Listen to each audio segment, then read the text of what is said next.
Hello once again, class, and welcome to another mock lecture. Today we're going to be talking about proportions, and I am just going to get right to it today. So let's define it first. A proportion is an equation, so it's got an equal sign in it, where two fractions, or we can call them ratios, are set equal to each other, right? They're equivalent. Here's a very basic proportion. You've got 2/3 is equal to 14/21. Since they're really two ratios, the formal way to read this proportion would be something like 2 is to 3 as 14 is to 21.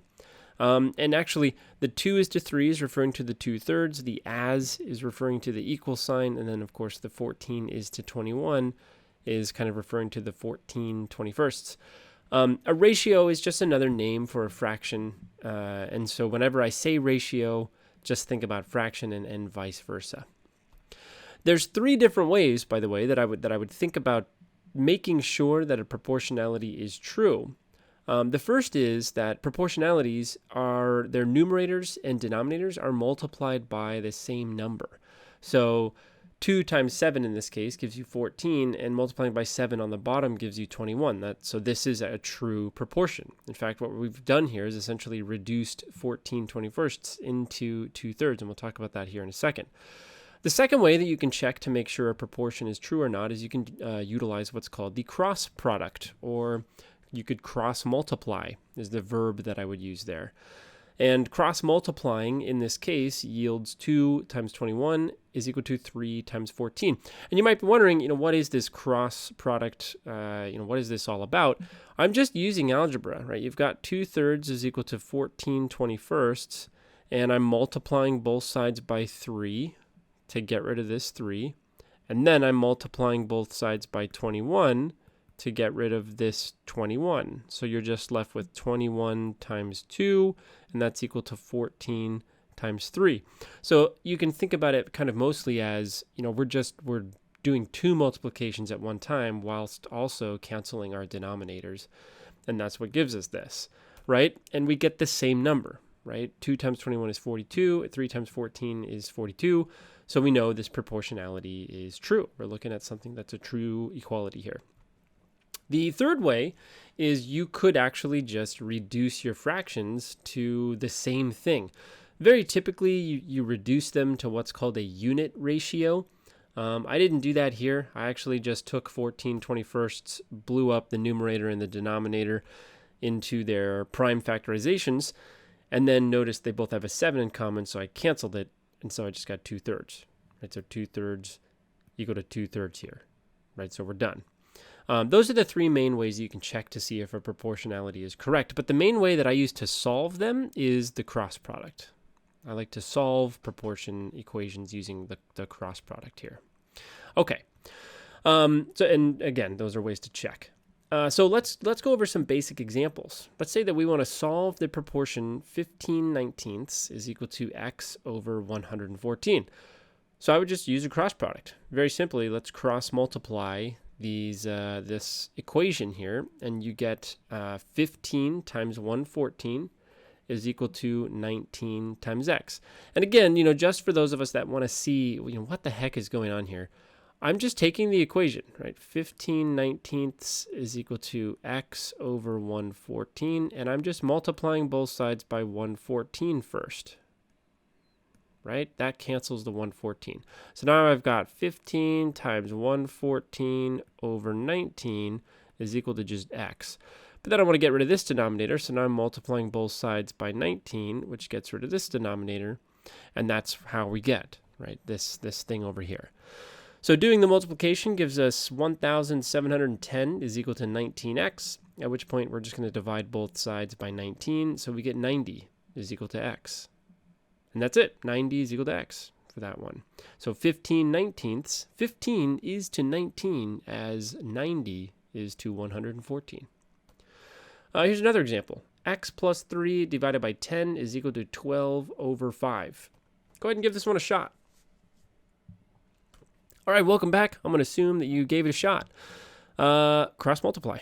Now, you do have to be careful when you cross multiply here because 5 is being multiplied by that whole first numerator. So you've got 5 times the quantity, x plus 3, which means distribution is going to have to happen here. Distributing the 5, of course, gives you 5x plus 15. On the right-hand side of the equation, 10 times 12 is 120. And then you just solve this two-step equation, and you end up with x is equal to 21. So 21 is to 10, or really, it's actually 20. Let's see, because x is 21, so 21 plus 3. 24 is to 10 as 12 is to 5, is the way that would read in its totality, now that you've figured out what x is. All right, now those are very uninteresting examples, so let's get into some more different type of stuff. Okay, so this first one. Suppose that Damian Lillard shot 270 for 675 in the 2019-2020 season. And here I put an asterisk because I'm slightly adjusting these values. These are threes, by the way. I probably should have said that in the preamble here. He shot 270 for 674 threes. But to make the math kind of work out a little bit nicer, I changed it to 675. Hopefully Lillard will forgive me for making him miss one more shot.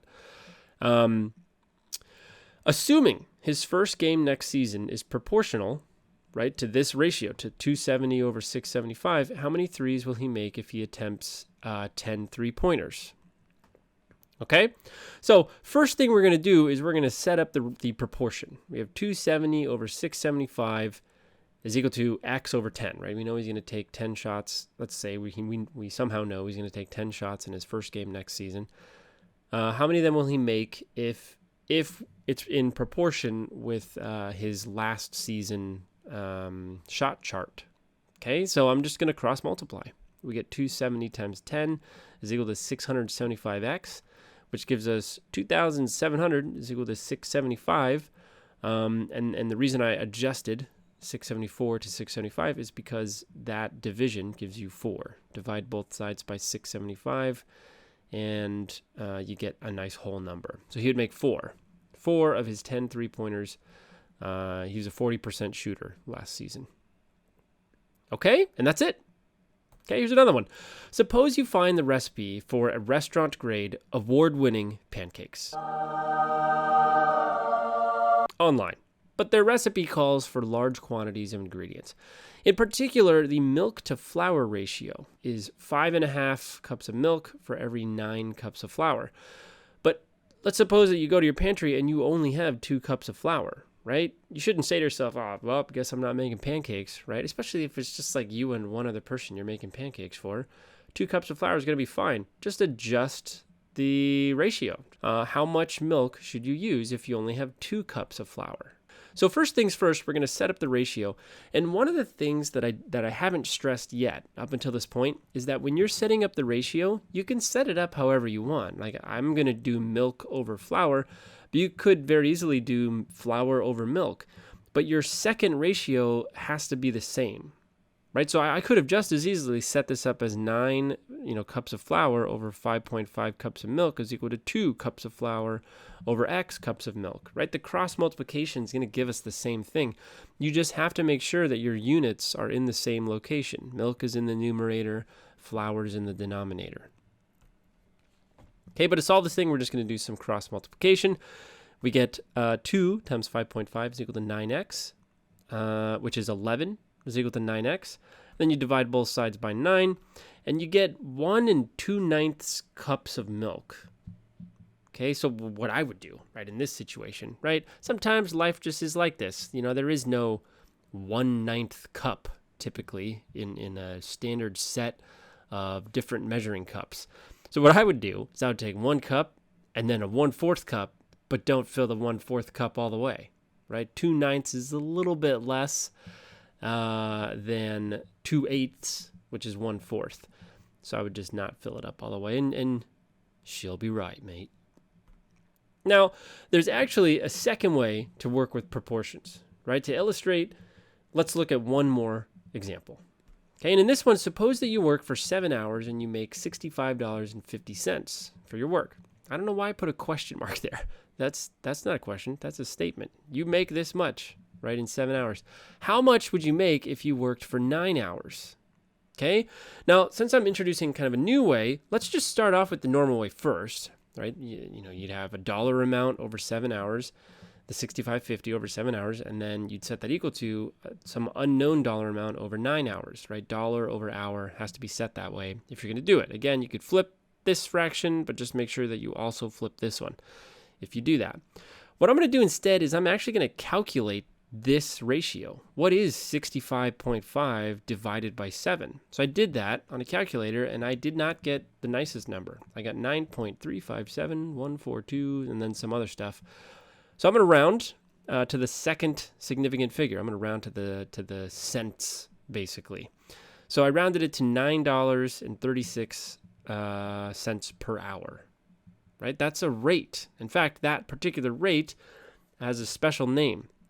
But to solve this thing, what I'm going to do now is just multiply by this denominator so that those cancel. And so you just get the answer. You get $84.24, right, approximately, because it was a little less than 936. It was 935 and some change. But this 936, what you're calculating there is something called the constant of proportionality, right? And actually, this is the same way that we did the percent equation. If you remember back to the video I did on the percent equation, I actually started out with this proportion, right? It's some number over 100 is equal to a part over a whole. Well, when you calculate the number over 100, you're calculating the percent decimal, right? And then we multiplied both sides by the whole to cancel this one out. So then you get whole, whatever the whole is, times the percent decimal. That's going to be equal to the part.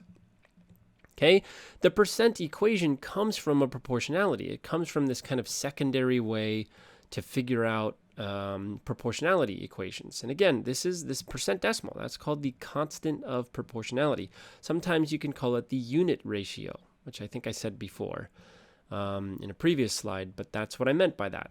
It's the constant of proportionality is the unit ratio. It's what both ratios on either side of the equation should reduce to when you set up a proportionality. They should be the same.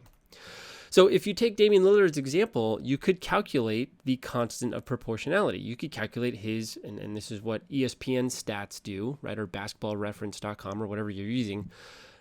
This is his three-point shooting percentage, right? 270 divided by, which is the number of threes that he makes, divided by the number of threes that he takes, gives you 0.4. Again, this is a little bit of adjusted, but 40%, right? 0.4 is the percent decimal from 40%. So take that percent decimal, multiply it by how many shots he's going to take in that next game, and you get an approximation for how many threes that he'll make, assuming that he shoots his average percentage, right, of threes, which is 4 in this case. He's shooting 4 out of 10 of them.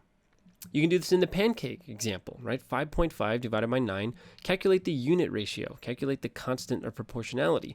It's 0.6 and then an infinite amount of ones after that. I just went ahead and rounded it to 0.61.